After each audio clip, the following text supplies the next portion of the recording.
1 hour dedicated to getting voters the answers they deserve. This debate starts right now.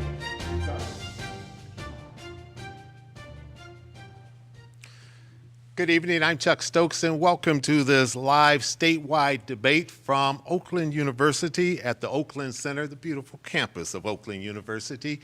It's an absolute pleasure having all of you join us. Candidates, thank you for joining us. We appreciate it. We know how busy your campaign schedules are, especially just a few days before it's time for people to cast those ballots. I'm also joined this evening and pleased to be joined by two of my favorite journalists, also part of our Scripps Media TV operation here in the state of Michigan. Elle and Doug, please introduce yourselves. Hello, Michigan. I'm Elle Myers with WSYM, Fox 47 in Lansing. And I'm Doug Reardon with Fox 17 in Grand Rapids, and as Chuck said, thank you both for being here. All right, our worst enemy tonight is probably the tick-tock on the clock, so we're going to move as quickly as we can. We have some ground rules that we'll go over with so you understand. The candidates have 90-second opening and closing statements that was negotiated beforehand, and the order of their opening and closing statements were negotiated in a virtual draw a few days ago. The candidates will have 60 seconds to respond to questions from our panelists. They then will have 30-second rebuttals, each one of them, to the question. At that point, we will move on. Elle, you have the very first question to Governor Whitmer. Governor Whitmer, it seems we have our opening statement still to do. Would you want to go ahead, please? I'm sorry, you're absolutely right. We're excited. Sure. Thank you. And I want to thank our moderators and, of course, thank Oakland University for hosting us tonight. I'm a proud Michigander. I've lived here my whole life, and I love this state. I was raised in a bipartisan household where we had different perspectives, but a shared set of values. And that's how I know. When we stay focused on what really matters, it's a lot easier to see we all want the same things. Great jobs and great schools, safe roads and safe communities. As governor, I have worked across the aisle to make sure that we're building a foundation for Michiganders to thrive for generations. Let me tell you what I got done. The biggest investment in K-12 education in Michigan history, tripling literacy coaches, expanding tutors so we can get our kids back on track. 170,000 people in our state are now on a tuition-free path to higher education and skills so they can get better paying jobs. We've secured the future of the auto industry is going to be built in Michigan. We've expanded jobs in life sciences, and we're bringing supply chains home and building chips here in Michigan. That is the future of our economy, and I am fighting like hell to make sure women can make their own decisions about their bodies. Tonight, I think you'll hear a lot of divisive rhetoric and misinformation and focus on the past from my opponent. I'll try to stay focused on our shared future. I know that we have real opportunity in front of us, but the big question is this. Are we going to go backwards, or are we going to drive together to the future? I say, let's step on the accelerator. Thank you, Governor. Mrs. Dixon, now your opening statement. Good evening, and thank you. I'm excited to be here tonight. And for those of you who don't know me, I want to introduce myself. I'm a mom of 4 girls. I'm a wife. I'm a cancer survivor, and I'm a worker. I spent many years on the shop floor of a steel foundry, and as a mom, I understand what it's like to have kids locked out of school and try to get them back on track. I also know what it's like to want safe communities where our kids can go out and ride their bikes. I know this because I want the same things for my own children. I'm running for governor because Gretchen Whitmer has taken us on the wrong track. She's pushed a radical, progressive, social agenda, and she hasn't listened to the problems you have every single day. Radical agendas lead to dangerous things to happen in the state. We've lost 82,000 jobs. We see our reading scores have plummeted. Our graduation rates have dropped. Our cities are less safe, and the roads aren't fixed.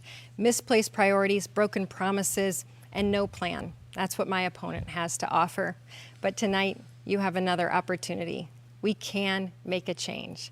In 14 days, you can change course. In 14 days, you can put Michigan back on the right track. I've traveled the state, and from day one, I've been focused on my family-friendly plan for Michigan. Tonight, I'll share that plan, and I hope to earn your vote on November 8th. Thank you, Mrs. Dixon. Now we'll get to the questions. Al, your first question to Governor Whitmer. All right. So it seems there are some lingering questions about Proposal 3. If it passes in just a few weeks, how will you legislate if portions of that proposal have to work their way through the courts? Well, let me start with this. Proposal 3 is absolutely necessary to preserve the rights we've had for 49 years under Roe v. Wade. When the Supreme Court decided to upend it and overrule Roe, Michigan was poised to revert back to a 1931 law that makes abortion a felony. No exceptions for rape or incest, throwing doctors and nurses in jail. The only reason it's not in effect right now is because of my lawsuit. We have an opportunity to enshrine Roe into law by supporting ballot initiative 3. Now, the other side will say all sorts of wild-eyed things that are not true. Parental rights and consent will still be effective. We know that regulations will still be in effect. The simple truth is the way to protect women and ensure that future generations have the same rights we've had for 49 years is by adopting Proposal 3, and I will be a yes vote. Mrs. Dixon? Yeah, it's unfortunate that we're not being honest about what Proposal 3 is. The governor has just been dishonest with you in her very first answer. We know that Proposal 3 does remove parental consent. It also makes it so that you don't have to be a doctor to perform an abortion. But it does align with her agenda. Her past, she's voted against a ban on partial birth abortion. And Proposal 3 allows abortion up to the moment of birth for any reason, including sex selection. There will be no legislating around Proposal 3 because it will be language in the Constitution. So we can't put those protections that we've had in place back in place, that we've had in place for all of these years. So when Governor Whitmer tells you that this is going to be Roe, it's not even close to Roe. It's not codifying Roe in our Constitution. But it would be the most radical abortion law in the entire country. The only place that has something similar are China and North Korea. Governor Whitmer, you have 30 seconds to rebut if you'd like to. Absolutely. None of what she just said is true. And here's why you can't trust anything she's saying when it comes to reproductive rights. She's the one that said a 14-year-old child raped by her uncle is a perfect example of someone who should not have reproductive rights and the ability to choose. She went further to say it is healing for a person who's raped to carry that child to term. I couldn't disagree more, and she's proven you cannot trust her on this issue. You want to protect Roe v. Wade rights? Vote yes on 3. Thank you, Governor. Mrs. Dixon, you have 30 seconds to rebut. The people will decide what they want to do on abortion rights in the state of Michigan. Abortion rights will be decided by Proposal 3, or it will be decided by a judge. We already know that that's the case in the state of Michigan. The governor has the most radical opinion of abortion. She was asked twice in the last debate if she had any limits on abortion. She refused to answer because she has no limits on abortion. So when she calls me extreme, the truth is that there's no more extreme position than Governor Whitmer's on abortion. All right. Doug, your question to Ms. Dixon. Let's stick with abortion. It's, of course, a very potent issue right now, and you'll appear on the ballot right next to it. Very simple question. We danced around it just a moment ago in both of your answers, but I want to know, in your case, Mrs. Dixon, if Proposal 3 passes or any of these court battles work out in the favor of the governor or any of these groups seeking to codify abortion rights in Michigan, will you accept that as the will of the people? Absolutely. I've said that from the very beginning. There are no laws that I say I think that I'm more powerful than that. I know the governor has gone around laws before and in fact gone around the Constitution and doesn't believe that the governor is beholden to law or Constitution. But I do not feel that way. Absolutely. If this is what the people want, then I will enforce that. And, of course, conversely, if Proposal 3 fails, if any of these lawsuits don't work out in the favor of yourself or any of these groups seeking, again, to codify abortion rights, will you accept that as the will of the people, Governor? I will always accept the will of the people. I think you're asking a really interesting question, though. When you say, will you accept the will of the people, I think that is a question that should be posed to Mrs. Dixon. She refuses to accept the outcome of the last election. She has not yet said she will accept the outcome of the next election. So when she says she will accept the will of the people, she is an election denier and does never, ever has said that Joe Biden actually won this last election. Now let's go back to abortion rights. First of all, this isn't about me. This is about all the women and girls in our state. This is about the ability to have bodily autonomy, be treated as a full American citizen. Mrs. Dixon will tell you here that she'll abide by whatever happens with regard to ballot initiative 3. Behind closed doors, she tells her radical special interest group she will do anything necessary to curtail abortion rights. The governor absolutely matters to this right. My lawsuit's the only reason it's not in effect right now. Will she sign laws abridging that right? Thank you, Governor. Ms. Dixon, I'd like to give you your 30 seconds, of course, to rebut, but just one thing to throw in. You said you don't support criminalizing abortion. That's exactly what this 1931 law in the books does. So in your rebuttal, I would also like to know if you would make any changes to that. I would like to comment on Gretchen Whitmer and her demeanor tonight, coming after me, calling me an election denier. We know that this is going to be the way the evening goes, but I'm wondering when she will say that she can't run with Lieutenant Governor Garland Gilchrist anymore, because I would believe that he is also an election denier, since he came out in 2017 and asked for a recount. In fact, he said that the election system in Detroit was, I think the quote is, in complete chaos. So I'm wondering if she's going to say that she can no longer run with an election denier. Thank you for that. 30 seconds to you, Governor. That's silly.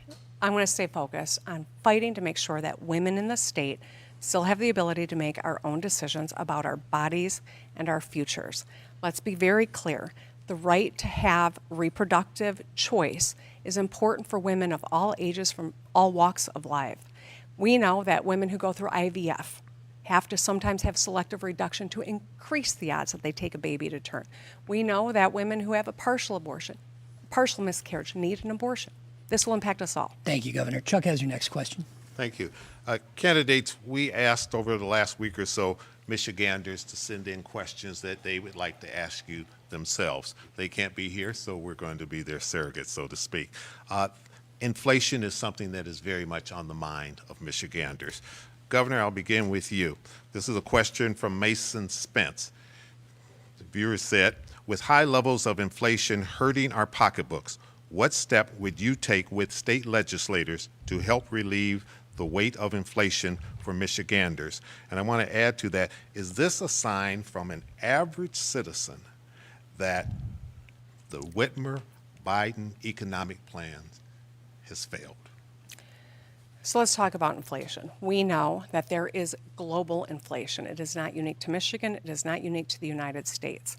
A governor cannot fix global inflation, but what I can do is put more money in your pockets, and that's exactly what we've done. Working in a bipartisan way with a Republican legislature, we were able to help 150,000 families get free or low-cost daycare, money in the pocket. We were able to expand opportunities to have the state pick up 1/3 of the cost of daycare for working families. And we also have put 170,000 Michiganders on the path to tuition-free skills. That's how we keep money in the pocket. I put our fiscal house in order by paying down debt, and we've gotten our credit rating upgraded, and that's how we can eliminate the retirement tax, triple the earned income tax credit, and pause the sales tax on gas. All proposals I've made that are sitting in front of the legislature. Mrs. Dixon, it's easy to criticize and point fingers when you're not in power. If you had been in power when all of the things that have happened over the last 4 years have happened, what decisions would you have made that would have helped change what is going on with our economy? And if elected by the people, what is your specific plan to make the economy better? Well, I've heard several times from Gretchen Whitmer that she'll work with anyone on anything and that she's bipartisan, but she's actually vetoed quite a bit of opportunity to put money back into the pockets of the people. She vetoed a child tax credit. She vetoed 2 opportunities to reduce the income tax. She also vetoed retirement help for retirement income. So when she's had the opportunity to actually do that, she's vetoed it. In fact, even a gas tax holiday came to her, and she vetoed that. But we know that part of her policy was to raise the gas tax by 45 cents per gallon. So you'd be paying $5 a gallon for gas right now. This governor has not done anything to help inflation, but I would put money back in your pockets. I would make sure we have that child tax credit. I would make sure that we reduce the income tax, and I would make sure that our seniors who are on a fixed income are not receiving more taxes than they should, and we can put more money back in their pockets. Governor? So listen, We'd never raised the gas tax, number one. In fact, we have cut taxes. Number two, the bills Mrs. Dixon refers to were a gimmick. Republicans in Lansing wanted to tell you that they were cutting your taxes, but they didn't even take effect until spring of next year. I don't have time for games, and I don't think you do either. What I would like to know is how Mrs. Dixon plans to balance a budget giving $12 billion away and not shifting costs onto you. That's where I would be most concerned as we think about the cost shift onto people. Thank you, Governor. Mrs. Dixon. And she can work with anybody, but now the bills from Republicans are a gimmick. In fact, I think she's been on the House floor twice, so maybe she should have gone and tried to negotiate so that she could actually get some of those tax cuts. And I love how she says, just so you know, we never increased the gas tax. Yes, thanks to my lieutenant governor candidate who made sure we did not increase the gas tax. But even though in 2018 she stood on the debate floor and said it was nonsense and ridiculous, the idea of her raising the gas tax to pay for roads, it was one of the first things that she tried to do when she was in office. All right. Gail, your question to go. All right, so switching gears a little bit here, people across the state have seen a significant spike in energy costs. Just in the last couple of weeks, our viewers in Lansing with BWL saw a significant increase. So I'm curious, how will you help Michiganders afford utilities this winter? And is there a change in the future of energy? Mrs. Dixon, we'll start with you. Well, first and foremost, I think it's important to talk about Line 5 because we know that there's a lawsuit out right now that Gretchen Whitmer would like to shut down Line 5 in the state of Michigan. That would be catastrophic and raise our energy costs in a time when exactly what you're saying. We have people that are having trouble heating their homes. And we know that Line 5 provides 65% of the propane in the Upper Peninsula, 55% in the Lower Peninsula, and the jet fuel for the Detroit airport. It's very crucial that we do everything we can to lower costs. Another way to lower energy would have been to pass a gas tax holiday so that people don't have to pay as much on their gas bill when they fill up their car. We need to make sure we do everything possible in the state of Michigan to lower the cost of energy for our people. Governor Whitmer? First, let me clarify. There has been no change in Line 5. No change. In fact, the tunnel continues to move forward. All of the permits have been executed, and it's sitting in front of the MPSC and the federal government. I think that's important to note. Secondly, we know that costs have gone up on everything. And that's why building out energy alternatives is really important, to giving you alternatives to help bringing down the cost of energy. And that's why we've really diversified and are continuing to do work in our portfolio. More wind, more solar. Right now, Michigan has the number one state for clean energy jobs in the country because we are focused on building out alternatives, ensuring our energy independence, protecting you from spikes, and protecting our Great Lakes. It's not one or the other. We must do all of it. Mrs. Dixon, you have 30 seconds to rebut. We have to be really careful that we don't kneecap our economy with a radical energy agenda. And Line 5 has not been shut down, but that's not because Gretchen Whitmer hasn't tried. In fact, even Joe Biden came out and said, you can't really shut this down. In fact, Justin Trudeau, who I would say is the most radical environmentalist in the entire world, came out and invoked a 1977 treaty telling Gretchen Whitmer she could not shut down Line 5. So the only reason it's not shut down is because other people have stopped her radical energy agenda. Governor? Mrs. Dixon wants to do things the way they've always been done, with a look to the past. I want to build lightnings. I want to make sure that we are expanding our energy alternatives in clean energy and being good stewards of our water.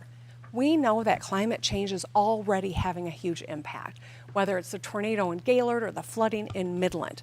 I showed up, I helped people get through it, but we need to build out clean energy alternatives and be a driving force in the transition in our autos. Thank you both.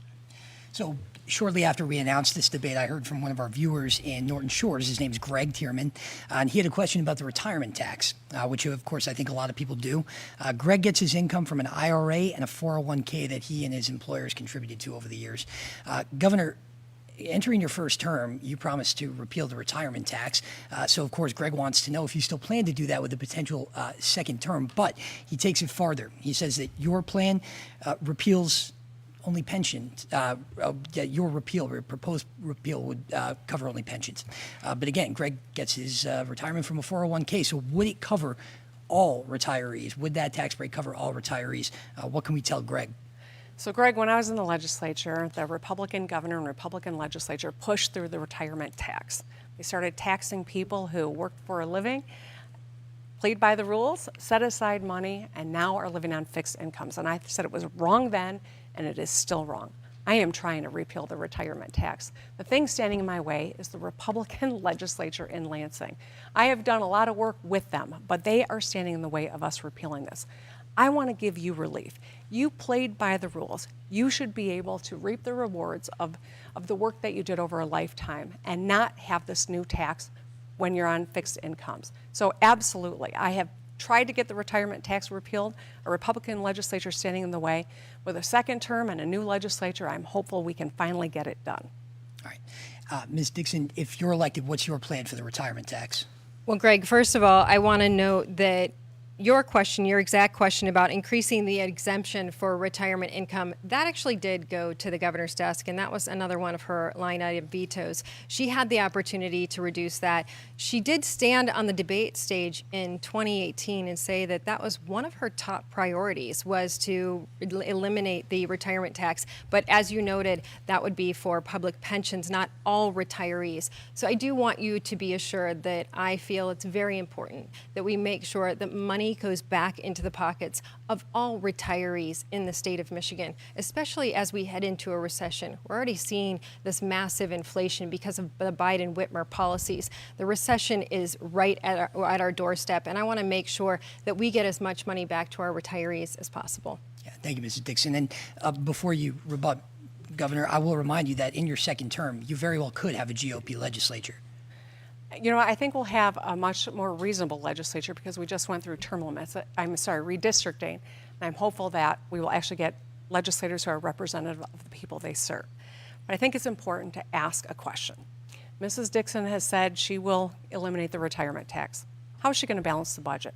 She has said that she will cut income tax. That's $12 billion out of the budget. How is she going to balance that? She's toyed with a sales tax. Is she going to raise the sales tax by an additional 8 cents?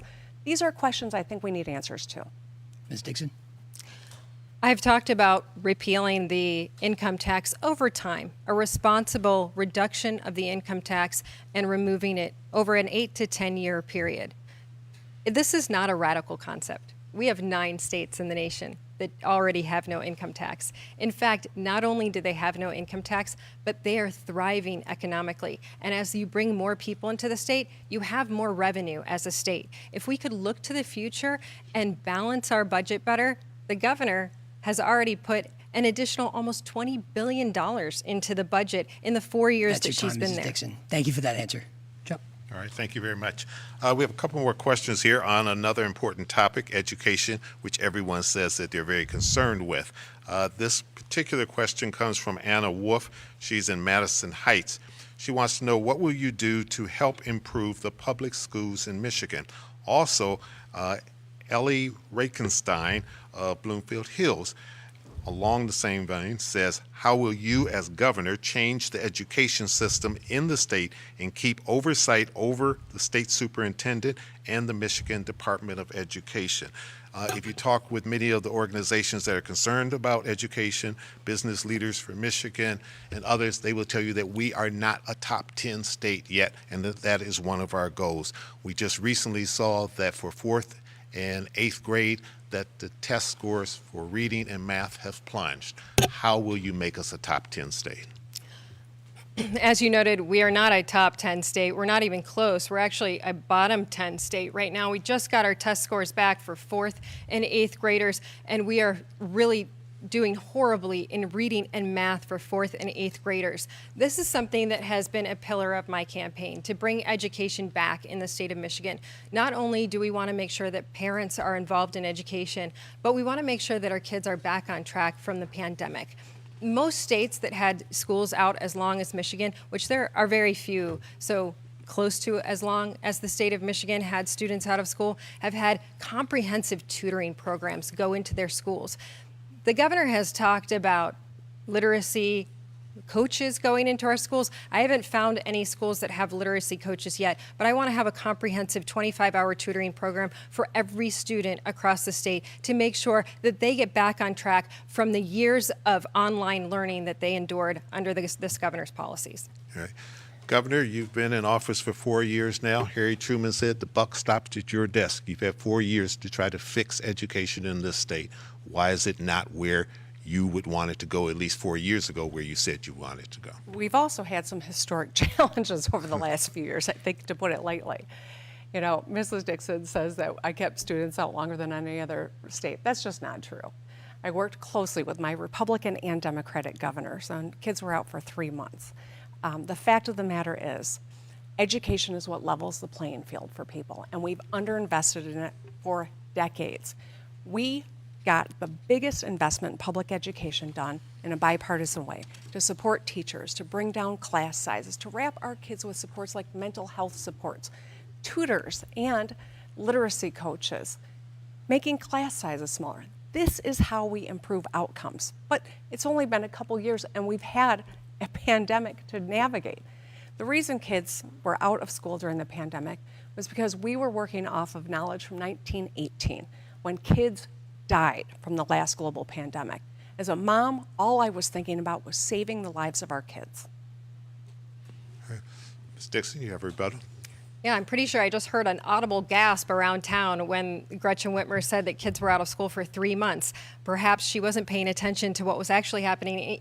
We even had schools that were closed this year. This is shocking to me that she thinks that schools were only closed for 3 months, or maybe she thinks she can convince you that schools were only closed for 3 months, but you know better because your students are the ones that are desperately behind. And the test scores show that she's being dishonest about this. She's being dishonest about even trying to get into these schools, to get these schools back on track. Governor. Well, that's just not true. But what I will say is we have made a historic investment, and that's precisely how we laid the groundwork to get to Michigan being a top 10 state for literacy. That is the goal that we all have to get behind. The problem is, if Mrs. Dixon is elected, she and her biggest funder, Betsy DeVos, will be writing the education budget. And their plan is to take $500 million out of our public school system. You want to get kids to top 10 literacy, draining the school aid fund of resources is not going to get us there. Yeah. All right, thanks, Chuck. So, candidates, we continue to see violence in our schools. Just this week, the alleged Oxford shooter pled guilty. And we've heard talk of hardening our schools. So what does that mean to you, and can you describe what it will look like in practice? Governor Whitmer, we'll start with you. Well, listen, I got to tell you, as a former prosecutor who ran exercises with our police departments for active shooter, it's horrible to see what happened in Oxford and what plays out in this country every single day. As a mom, I am furious that in this country, and only this country, guns are the #1 killer of our children. I support secure storage. I support red flag laws. I support background checks. When Mrs. Dixon was asked, do you support secure storage, which was what Oxford families were asking for, she said, I don't know what it is. She supports more guns in schools, making them not gun-free zones.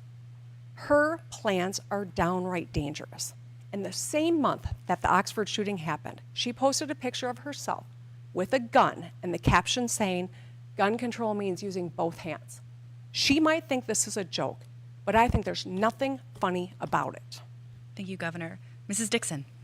How manipulative to comment on a post that I made 29 days before the shooting even occurred, but that's what we expect when we talk to Gretchen Whitmer, right? Let me be clear about something. What's happening in our schools when we have a school shooting is devastating. I have 4 daughters that are in school-age daughters that I am concerned about every single day. Our state police came out with a Safe Schools plan in 2018 to harden our schools. You asked what that looks like. I would like to have armed security at our schools. I would like to make sure that we have a one entry point. I would also like to implement some of that plan that talks about how to identify a child that struggles with mental health, that might be considering self-harm or harming someone else. This is something that we just heard the Department of Ed say that they wouldn't even tell parents about, and Gretchen Whitmer has been silent. We need an Office of Safe Schools, like states like Florida have, to make sure that this is a top priority. And if we had implemented the 2018 report from the state police, we might have saved lives. Governor? There was a school shooting in Missouri yesterday in a district that had exactly what she just described. One place of entry, armed guards in the school district, and people are dead. We've been trying that for 30 years. It's not working. It is time to try proven policies, background checks, secure storage, red flag laws. I'm not talking about hunting. I'm just trying to keep our kids and communities safe. Ask yourself, who's going to keep your kids safe? The former prosecutor with plans or the candidate with thoughts and prayers? Mrs. Dixon? And yet she's been governor for 4 years. In fact, she's been a career politician for 20, and she hasn't seemed to come up with an answer for this yet. Her concern is taking guns away from law-abiding citizens. I want to make sure that our kids are safe. I don't want our kids in a sitting duck zone where the only person that has a weapon is the shooter that is going in to take their lives. I want to make sure we are as safe as possible in the state of Michigan. And as a mom, I think you can rely on me to make sure it happens. Thank you both. Doug? All right, let's talk about libraries, if we could, school and public. We've had a lot of efforts across the state, across the nation for that matter, to ban access to certain books, again, at public and school libraries, a lot of them having to do with titles including LGBTQ issues, the Holocaust, et cetera. As governor, how do you make sure that kids have access to that inclusive literature who might be seeking it, while also making sure that parents and teachers feel heard on the issue? And I'll add that this has real life implications. We've had millages fail, and in my hometown of Grand Rapids, we've had libraries say that they are in danger of closing because people are voting against millages based on these issues. So again, I would ask you, Mrs. Dixon, what do you do as governor? How do you handle this? Yeah, what I've heard from parents across the state is inappropriate content in school libraries. That's the biggest concern that I'm hearing about. And we're talking about sexual content. We're talking about pornography in schools. Parents have risen up across the state. They've asked Gretchen Whitmer to comment, and she's been silent on this issue, so I'm anxious to hear what she has to say. If you have material in your school that is something that you can't read to a child at a bus stop because you would be arrested because it is pornographic, then it should not be in our classrooms. What these parents are talking about are not textbooks that will help children learn about themselves. These are books that are describing to children how to have sex, and parents are outraged about it across the state. I stand with those parents that want to make sure we go back to the basics of reading, writing, and math in our schools. Thank you, Mrs. Dixon. Governor? Yes, so let me start with this. As a public school parent, I know that we have rights to understand the curriculum, the materials, to opt our children out if we think that it doesn't keep in line with our desires in terms of what they are learning. Also, parents can attend parent-teacher conferences, take part in the debate that is happening, and these are happening at the local level, where they should be, so that parents can be involved. We also have a duty to make sure that all children feel accepted and safe and can learn and play when they are in school. I reject the false choice that it has to be one or the other. But I'll also tell you this, is with a really heavy heart that I see politicians try to wedge communities against one another. It is dangerous and it is selfish. Mrs. Dixon hosted someone on her show that said Martin Luther King Jr. shouldn't be in our history books. This is what we're talking about. We need to bring down the temperature and solve the problems to make sure parents are involved and students feel comfortable, and we're giving them a robust education. 30 seconds, Mrs. Dixon. Well, I guess we've received the answer now that she is not going to stand with parents on this issue who are crying out across the state. In fact, I had a gentleman come up to me just a few nights ago, and he said, I found content in my school library describing how to have sex to my son. I went to the Democrats and I said, I cannot believe that this is in there. And they said, you are no longer a part of our party. He said, just a few weeks ago, not only was I a Democrat, but I was running for office as a Democrat. He said, because Democrats won't stand up for our children and go back to the basics, I'm leaving the Democrat Party. Governor? Do you really think books are more dangerous than guns? Like, do you really think that books pose a greater danger to our kids than gun violence does? Mrs. Dixon is trying to distract us She's trying to divert attention from the fact that she's bankrolled by Betsy DeVos. She has endorsed Betsy DeVos's plan to drain $500 million out of our public schools, and that's why she's waging these fights. We have to protect our kids. Chuck? Governor, 4 years ago, you won election mainly because of a phrase that you used that said, fix the damn roads. We know that there's construction going on because everywhere we go, we see orange barrels. My question is, are we building better roads, or are we just putting Band-Aids on a cancerous infrastructure? Well, you know, I love talking about the roads. The reason I focus on the roads is because when you have a busted rim, it can be money out of rent. It can be money out of childcare. And that's why fixing the damn roads has been so important. Let's be clear. We are addressing decades of disinvestment. We've already rebuilt 13,000 lane miles, 900 bridges. There are orange cones and barrels all over the state because we are fixing the roads. The fact of the matter is, this is a huge issue for our economy, our personal safety. It is so crucial that we continue this work, but it's all in jeopardy. As we think about what's Michigan going to look like 4, 8, 12 years down the road, we have to have solid infrastructure. But with plans to cut $12 billion out of the general fund and no plan to replace it, that will set us back in terms of rebuilding infrastructure back to decades of disinvestment. It'll mean money out of public safety and out of our kids' education. We can't afford to have that kind of leadership.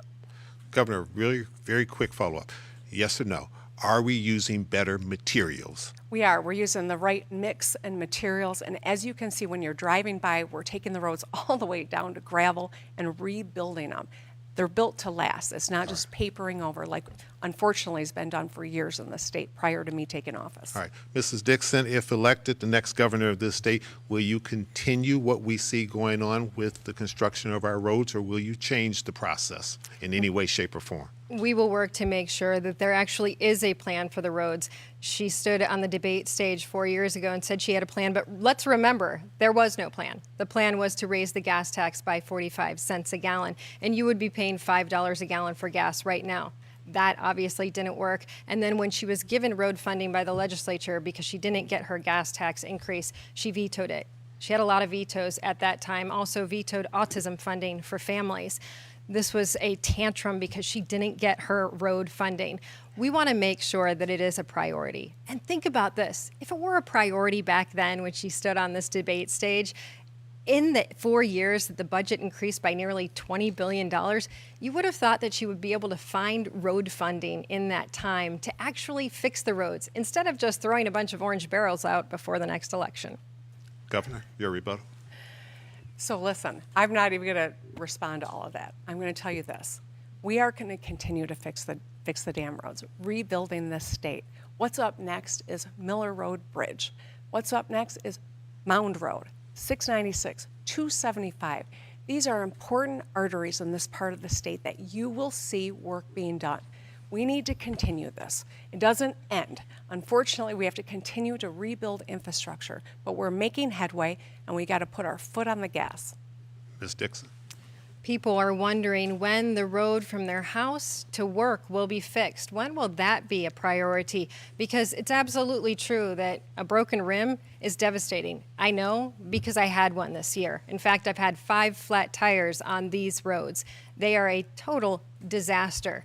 And they're costing the people of Michigan $5,000 a year in road repairs. So if this is how she fixes the roads, well, I guess we can look back at her other promises too. What were they? Transparency, clean water, fixing the roads? Failures. Yeah. All right, in this same infrastructure vein, starting with you, Mrs. Dixon, I'm curious, how will you improve internet infrastructure and access, especially up in the UP? I hope to hear a concrete plan. Yeah, it's critical for us to work with our private sector to expand these projects across the state of Michigan. And in fact, once we do that, we will see the economic development that we so desperately need. Right now, not only are our children suffering because we don't have broadband, especially during a time when they were kept at home for online learning, which is why so many of our kids are so far behind, but even our farmers are suffering because they don't have access to broadband. So I will partner with our broadband companies and talk to them about how they can expand. In fact, one of the great things about the tunnel that will be built for Line 5 is that we can also run broadband access through that tunnel and make sure that we can expand our access into the Upper Peninsula. And I will make sure to take advantage of that tunnel that will be gifted to the state of Michigan. Governor? I got to tell you, I am so grateful that the Chamber of Commerce for Northern Michigan has endorsed my candidacy. This is because we've been working closely to make sure that we created an Office of Rural Development. We created an office specifically about increasing broadband access. 23,000 homes have already been added online. Now, what we can't afford is someone who's going to take political pot shots instead of roll up their sleeves and solve problems. When the Infrastructure and Jobs Act passed, Mrs. Dixon called it fake. She snubbed her nose at it because she doesn't like the guy in the White House. We need a governor who's not going to score political points, but roll up their sleeves and get things done. $10 billion is coming into Michigan. We are going to deploy those resources to make sure that we get everyone connected. We're making progress, and there's more good work to do, but we got to continue the work and not play political games. I will fight for every dime to come into the state of Michigan so I can make your life better. Mrs. Dixon? You should be careful of where all of your dimes go if Gretchen Whitmer is in charge, because she just offered $715 million of your taxpayer dollars to a Chinese corporation to come to the state of Michigan. So she can tell you all she wants that she is improving economic development and keeping automotive jobs here. But we're hearing that battery plants are going outside of Michigan unless they're owned by the Chinese and have strong ties to the Chinese Communist Party. Your taxpayer dollars are not safe with Gretchen Whitmer. Governor? There was a lot to take in on that one. I'll say this. We are making historic progress when it comes to economic development. Whether it's Goshen that is changing Big Rapids and building long-range batteries, or Our Next Energy, or Magna that we announced today. Mrs. Dixon has worked against economic development incentives that I worked in a bipartisan way to get done. If she was governor, none of those projects would be happening. We cannot unilaterally disarm and think we're going to build an economy of the future. We have to run fast and win. Thank you both. Doug? You know, we got another question that we got quite a bit of submissions on was on no-fault auto insurance.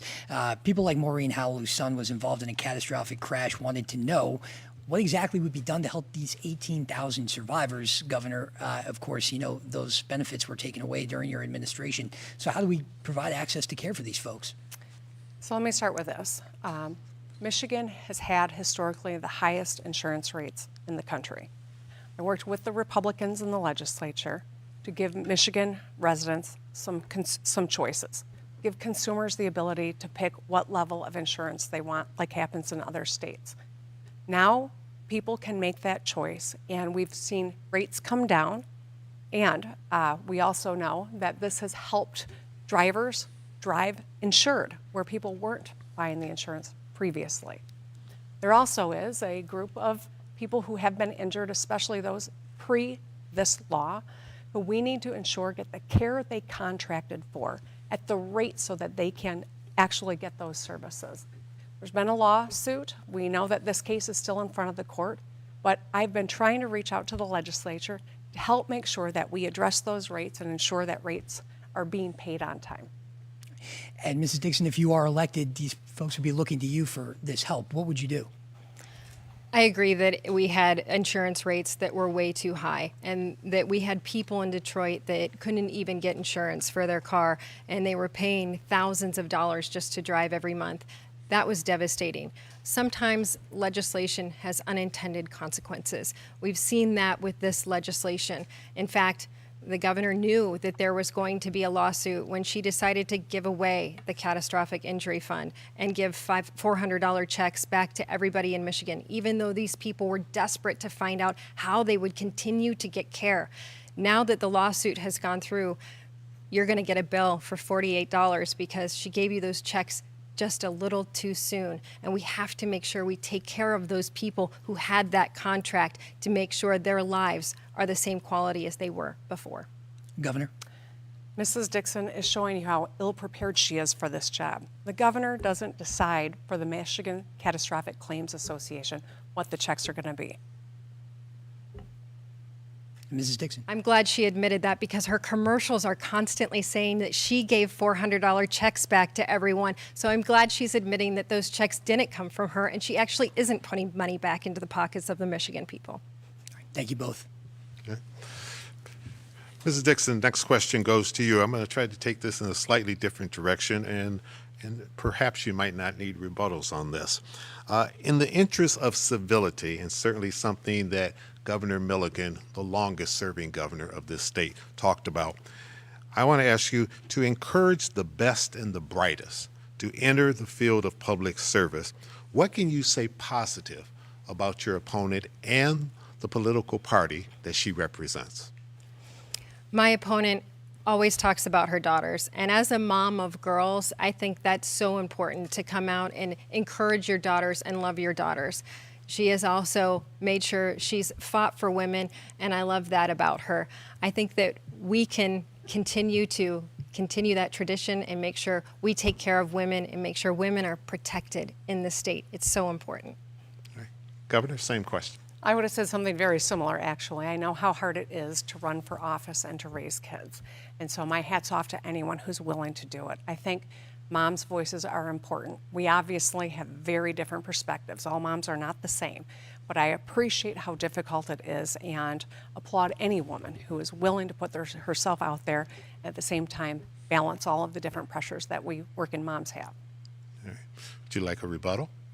I didn't think so. All right. Elle? All right, changing gears a little bit. So we had one epidemic that was sort of eclipsed by the pandemic, the COVID-19 pandemic. I'm curious how you'll address the opioid crisis here in Michigan. So starting with Governor Whitmer, how can you address the influx of fentanyl with the ongoing opioid crisis here in our state? Well, let me start with this. You know, I often talk about my own mother, who died of brain cancer right after my first daughter was born. I was in that sandwich generation where I was taking care of two different generations of my family. And I know how hard that was. And that's why I've worked so hard to expand access to health care. I worked with my predecessor, Rick Snyder. When I was in the Senate, we got Medicaid expansion done. And today, 1 million more people have health care because of that work. There is no question that we have got an opioid crisis in this country. It was a greedy pharmaceutical company that buffaloed the people of this country and has created a lot of addicts. That's why the resources that we are putting into addiction treatment, the resources that we are putting into ensuring more people have access to health care is so incredibly important. This is a space where we've got more good work to do, but we are making progress. Mrs. Dixon? Well, we've seen a massive increase in overdoses. 2021 was the highest number we've ever seen. And we can directly correlate this to the Whitmer-Biden policies of having an open border. We know that drugs are pouring across our border every day. We've seen overdoses rise since this administration took office. It's been devastating, and that's why I've presented my Safe State plan to put $1 billion new into policing, to make sure we have enough police on the streets. I just went to the Oakland County Crime Lab the other day. The woman there was testing two giant blocks of cocaine, and then she pulled out one of fentanyl. I said, where did that come from? And she told me it had come from just down the street in Pontiac at a house.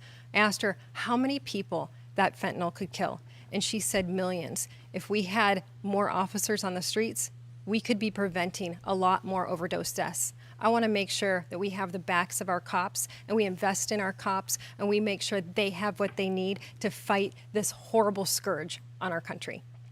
Governor Whitmer, if you'd like a rebuttal, I'm also curious if you'd expand things like access to Narcan or anything else to address the problem tomorrow.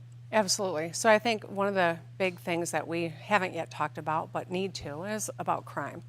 We know that our police put their lives on the line every single day. I, as governor, have made too many phone calls, attended too many funerals.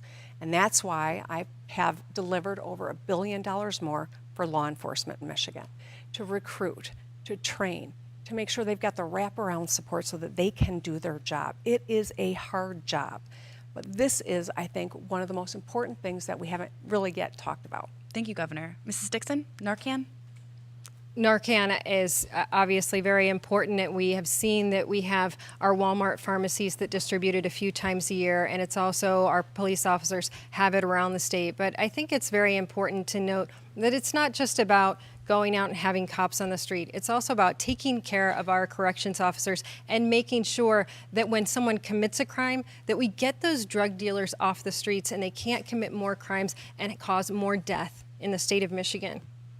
Thank you both. So this is our last question. I have to read it very quickly. Last week, the CDC recommended adding COVID-19 vaccines to the recommended immunization schedule for both children and adults next year. Got to be very adamant about this. This is not a mandate. This was a recommendation. This happens every single year. So as governor of Michigan, do you take them up on that recommendation and make sure that the COVID-19 vaccination be required for school attendance, Mrs. Dixon? Yeah, I want to be very clear about this. This is a parent's decision. There will never be a mandate for the COVID-19 vaccine for children to go to school in a Dixon administration. I'm anxious to hear what Gretchen Whitmer has to say because she was forcing the vaccine on people. Do you remember her program, Vax to Normal? You could only get your liberties and freedoms back if you got your neighbor vaccinated. She will likely push this on your children. I want you to know that I will never push the COVID-19 vaccine on your children. That is your choice, and it will always be your choice as long as I am your governor. Governor Whitmer? No, I do not support requiring the COVID vaccine for children. But let's talk about COVID. It hit our state hard. It hit this community incredibly hard. We had hospitals that were full. We had morgues that were full. We had refrigerated trucks outside of hospitals because we didn't even have enough masks for our doctors and didn't have a place to put deceased people. We made quick decisions to save lives, and studies show we saved thousands. I am proud of that. But while I was getting death threats, saving lives during COVID, my opponent was sowing conspiracy theories. She was saying that kids couldn't get impacted, no need for masks. She even said vaccines carried the mark of the beast in government trackers. It's that kind of foolishness that actually endangers people. If she had been governor during COVID, thousands more people would have died. Mrs. Dixon? If that were at all true, why would I have gotten the vaccine myself? The governor is being dishonest once again, but that's what you do when you don't have policies to run on, when you killed more seniors than almost any other state, when you were told to stop the policy, but you kept it going, when you had such extreme unemployment fraud that you lost $8.5 billion worth of taxpayer money. She crushed our economy. 3,000 businesses, 3,000 restaurants died under Gretchen Whitmer and never came back. She kept our kids out of school. Mrs. Dixon, I'm sorry, I have to keep us on time. Thank you. One more rebuttal from you, Governor. I think you know what our priorities are. Hers would have been the bottom line. Mine were children. Mine were seniors. Mine was protecting people. As soon as vaccines became available, I deployed the Michigan National Guard to work with our nursing homes to make sure that if seniors wanted the vaccine, that they got it. And COVID rates plummeted. Had she been governor during that same time, thousands more nursing home residents would have passed away. Thank you both. Thank you, Doug.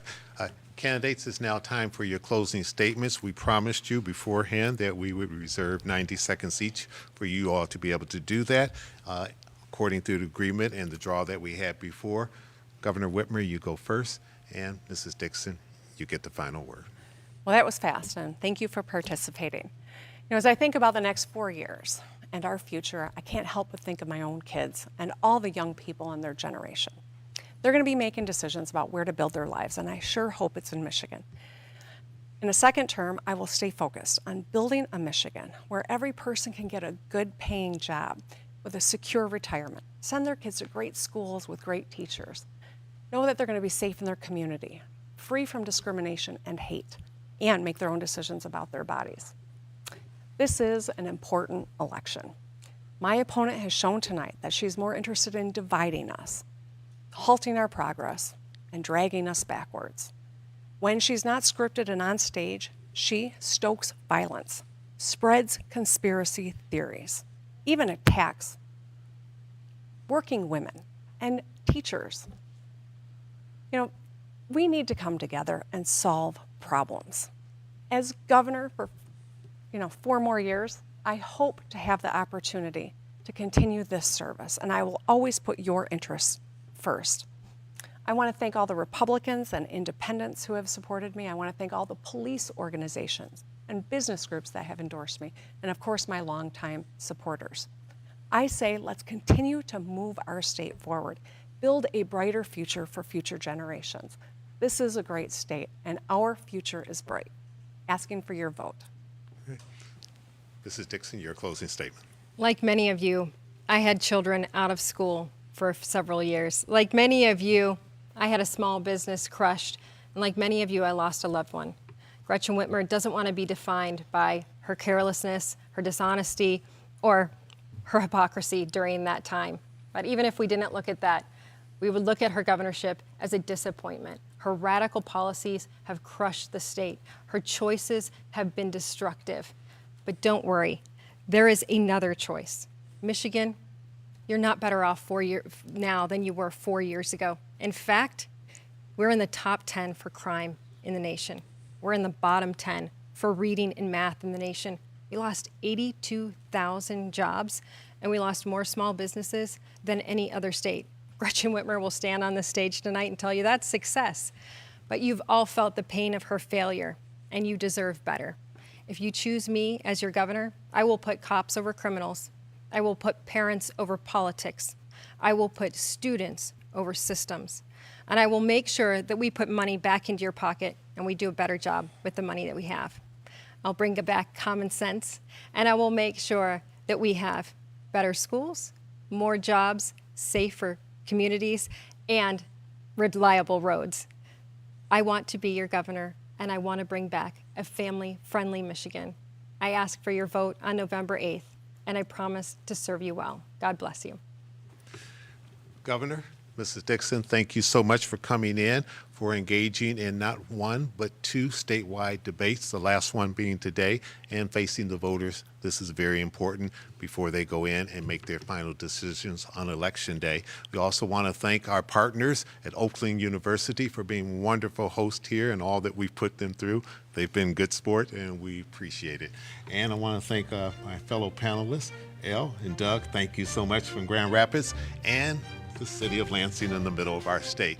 And we want to thank all of you at home for joining us. Don't forget to vote on Election Day Tuesday, November the 8th. The polls are open from 7 a.m. until 8 p.m. I'm Chuck Stokes. Have a good evening.